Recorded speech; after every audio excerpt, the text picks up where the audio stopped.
Hello there YouTube land, and welcome back to the Small Workshop Adventures. Bit of housekeeping before we get started. If you're new to the channel, please subscribe, and if you're watching, please click the like button. It's really appreciated. Plasterboard fixings. Do we actually know how they work and what's the right size hole to drill to make them work to their optimum? I'm not actually 100% on this, so this is more of an experiment. This is not a perfect how-to, but we're going to look in more detail. I want to look in more detail, and hopefully you're going to come along with me and see how plasterboard fixings actually work and what's the best size hole and what happens if maybe you drill the wrong size hole and what goes on. What's actually happening behind the plasterboard? You can't see normally, can you? You think, yeah, I'll just go and buy some plasterboard fixings. I go and buy some fixings, and we sort of think we know how they work, don't we? We sort of, yeah, but actually, what's the best one for what your need? What is the best plasterboard fixing for what you're doing? So we're going to have a little bit more of a drill down. I'm going to drill to get into a bit more detail and have a look at what happens when we use certain size holes and certain types of fixings. So that's what we're going to do. So we've got an array. This is not an exhaustive list by any stretch of the imagination. We've got some various different ways to fix in plasterboard, or can be used in plasterboard or hollow walls. I've also got an array of drill bits that I'm going to use and endeavour to see which is the right drill bit to use with each bit. So we're going to do that. We're going to look at them and see how it works. So I've set up a little jig here, a little bit of plasterboard, a little just to support it, and we're just going to experiment. I've got the various tools. I've got a hammer, I've got a screwdriver, I've got a drill, and an impact driver, a power screwdriver. So we've got various tools here to do the job. So we're going to see how it goes. Let's have a look at them and let's actually get into the detail of what actually happens when you do use certain plasterboard fixings. For demonstration purposes, I'm just going to use some 2x1, which we would use if you fit into a wall, you'd be able to screw on, and a metal bracket that I'm going to use with the this one, the toggle. So we're going to just look at that and we're going to see how they work. That's what I'm fascinated to learn. So the first one we're going to look at is these. I'm sure you've seen them, haven't you, before? Maybe even tried to use them. Heavy, dropping it. They're metal, heavy duty cavity wall fixings is what you would class. Now these will go through what we've got here. We've just got a small piece of plasterboard, so these will fit. I think you can see the distance there. This will screw up against it. It will come up against it and compact in against the plasterboard. That distance is small, so it will work with small bits of plasterboard. I have another one here, slightly bigger. You can see it's thinner as well. It's thinner. And there are longer ones. I haven't got the longer ones for bigger pieces of plasterboard or bigger hollow walls. I've only got some small ones, but the principle will be the same, I'm sure. So we're going to look at this one. So we're just going to drill an 8mm hole for the first one. So we'll do it, where should we do it? We'll do it there. Okay, let's just drill a hole. And we're through our plasterboard. Awesome. So let's see what goes on here. We've just fixed that.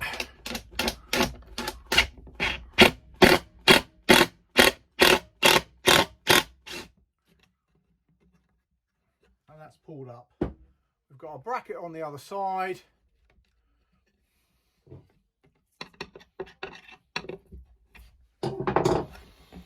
I would say that's all right, but it's not great.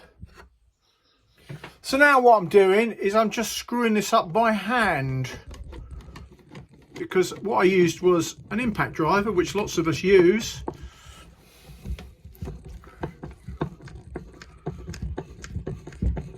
So now I'm just screwing this up literally by hand, and that is better. So as you can see, I've put 3 in there, and I've just used my hand screwdriver, which actually you don't want to over tighten these because they'll start to move. That's certainly my experience of these, is if you over tighten them, you'll pull it out. So hand screwdrivers seem to be the best for putting that in. Next I'm using, going to have a look and investigate, is a spring toggle. So you've got to drill a big enough hole to get this whole thing through, which it seems counterintuitive. I'm going to use the same bracket. I'm going to fix onto, or I could use a bit of 2x1 as well. Let's see what we use. We're going to do a spring toggle. So I've used a 12mm drill bit just to put that through, and we can have a look at what's going on behind. So we can see it's floating there. It's just hanging out a lot of space, but it's in the cavity. So at the moment it's hanging both ways. Right, let's actually see what happens. Right, so I'm now just showing you what goes on behind. You see that's actually going to come off. It's not going to do anything. It's just spinning around. So what we'll do to make this work is to pull it in. So I'm going to pull it in tight, as you can see there, and then screw up. Now we're going in. So I'm pulling it back this way, and we can see that, and all of a sudden that is rock solid by pulling it this way. Now, I'm not doing a load testing. That's not what this video is about. It's just about looking at what goes on behind and what the mechanics of each one does, which might help you make a more informed choice. So, but you can see that one is rock solid. So to screw that one in, I pulled it this way and then screwed it in. It is now absolutely not going anywhere. That's the spring toggle. Now, I would say that is a better fixing. Well, there's no better about it. It absolutely 100% is than these at the moment. So looking at the spring toggles, these type, you've got to put that in. You've got to drill a big enough hole to get this clip in through. Now I'm using, I think it's a 12mm bit, but you would obviously measure your drill bit up against the ones that you've got. But that's what that is. And then when you're putting it in, you're pulling it back this way against, so then you're pulling it against the plasterboard and then screwing it in, and it will go up nice and tight. That's what happens with this one. Now we're going to look at the Fisher 40mm 8mm plug, and it's 40mm. So we're going to look at that and see what actually was the best way to do it. So we're going to examine it in a little bit more detail. So let's see how we get on. Now it's an 8mm plug, so you would expect to use an 8mm drill bit. So let's try it. Let's see what happens.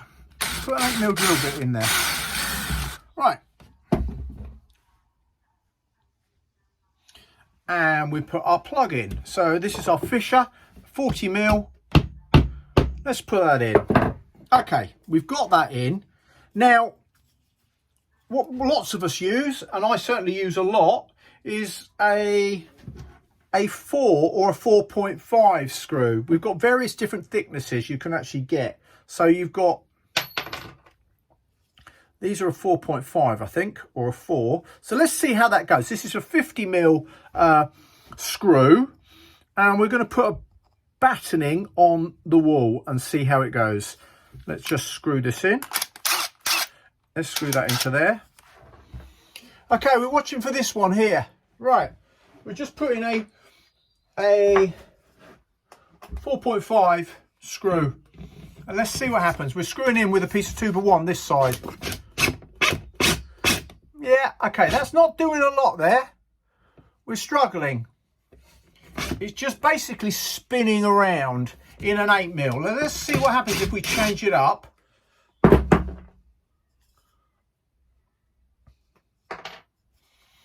We're going to put in a 5mm, so thickness, the 5mm thickness of screw.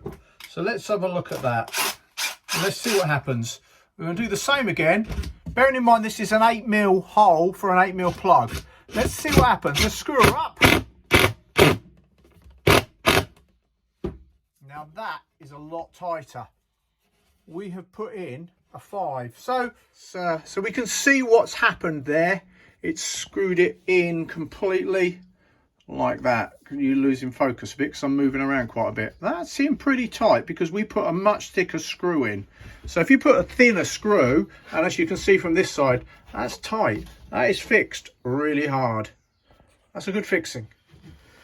So there you can see the plug. That's another brand new plug, and the two different sizes. You've got a 4 and a 5mm screw. I would use whatever length you need is appropriate for the job you're doing, but the thickness, I would use a 5. You are going to get a much better fixing, and it's going to pull up much tighter behind plasterboard.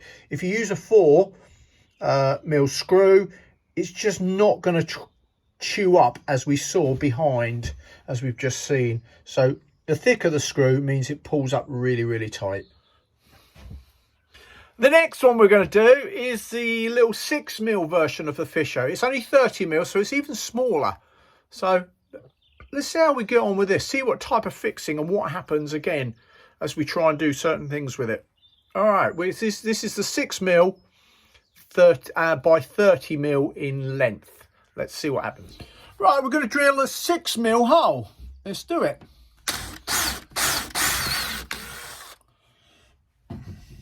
There we have it, and let's put the plug in. Let's just put her in. She's tapped home. She's pretty secure in there. So we're looking for this one here. This is the one we're going to watch. It's coming through here. So just keep your eye on that one. And we're going to put, again, we're going to put a 4mm screw, one of the thinner screws in, and see what happens. Which we would normally, you know, we would often use, wouldn't we? So let's see what goes on here. So we're going to screw this in. We're using 2x1 battening again. Now that pulls up pretty good. That's pretty tight on a 4mm. That works because it is a smaller screw. So that works pretty good. As you can see, it's nice and tight. I'm not doing a load testing, that's not what this video is about, but you can see there it's absolutely bunched up and it's pulled in really tight. So that's pretty good, pretty pleased with that. So looking at the plug again, so we've swapped them around and we've got the 4. The 4 is adequate for most things. You could put a 5 in screw. It would really pull it up probably super tight. If you used a 5 on that, it would certainly work because it says on there that it does do 4 to 5. I don't know if you can see this, but it will take a 5mm screw, a 5 screw. So I wonder if I can zoom in on there and let it actually and let me see if I can zoom in on there and you can see the detail. It says 4.5. he says. There we go, Duo 6, 4 to 5. 4 to 5 screw, you can see that there, 4 to 5 screw. So what next? This is a Fisher again, plastic expansion plug. It's 10mm by 28. So what we need to drill is a 10mm hole generally to make this, get this through the plasterboard, and then it's going to expand out the back. It's a plastic version of what we saw earlier. Let's see how that works. So again, we just drill a hole. We don't need anything on hammer. You never do because you're in plasterboard. So we're drilling a 10mm hole. There we go, nice and easy. And what we're going to do is we're just going to put the plug through, squeeze that in together, pop it through, and we'll just tap it home. All right, there we go. Let's have a look at what's going on behind. So you can see there, it's before it's expanded, it's sitting there like that. And as we screw that in should actually come out like that, and it's going to grip the plasterboard. So let's see what happens. So we're now going to look at this one here. So you keep your eye on that one because ignore these. We're going to be looking at this one here. So let's put our screw in. Right, first of all, we're going to see how it works with a 4, with our bit of 2x1, and we're going to see how it works, see whether it pulls up. So let's screw that in with our 2x1. Let's see what happens.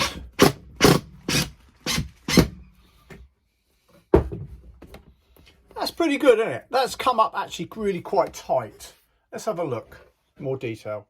So again, we're looking up behind first of all to see what it's done. It's pulled it in really tight. So that's pretty good fixing.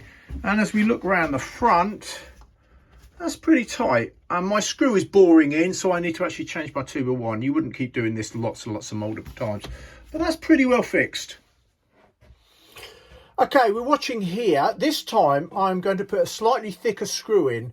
So this is a 5, and just see how much that improves what we're doing. So we're going to again go through a piece of 2x1, just battening onto the wall, and it's an plastic expansion, and let's see how it does. So we're just going to do that up and see how that actually fixes. So let's screw her in. And that exploded. So that didn't work, did it? So don't put a thicker screw on this one. So you need a 4mm screw, because if you do that with a bigger screw on this, then that is going to, basically it's going to pull it, rip it apart. So that doesn't work. So what you do need to make sure is you use always the right screws for the right fixing. And that's a good example of what happens. And then the fixing's struggling, it's broken, and it's not going to hold anything. So when using these plastic expansion plugs, use a 4mm screw. Whatever length you need is whatever length you need, but it needs to be no thicker than a 4, and then that will pull that in quite tightly, and that's the best one. Otherwise, if you use one of these, the 5s, it's just going to destroy it, and you're going to lose your ability to get any fixing. So it's good to actually see what actually happens when we do different things to it. Now this is again a Fisher. It's 50mm, so a deeper plug. It's 8mm thickness, so we should need an 8mm drill bit. It's a multi-purpose, so you can use it both in brick and in plasterboard. But let's just see how it gets on. It's a multi-purpose one, so let's have a go with this one, 50mm. So we're just drilling our 8mm hole. And we're going to put our plug in and tap her home.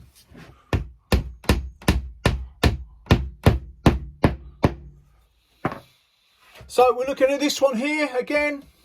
This is the Fisher 50 universal plug that says it's suitable for plasterboard. So let's just see how that works. We are going to use, I'm also putting in a 5mm screw thickness wise into my 2x1 battening this side, because it's a bigger plug and I think it will probably need it. I think a smaller one, we know it's not going to pull up as well. So let's just screw her up.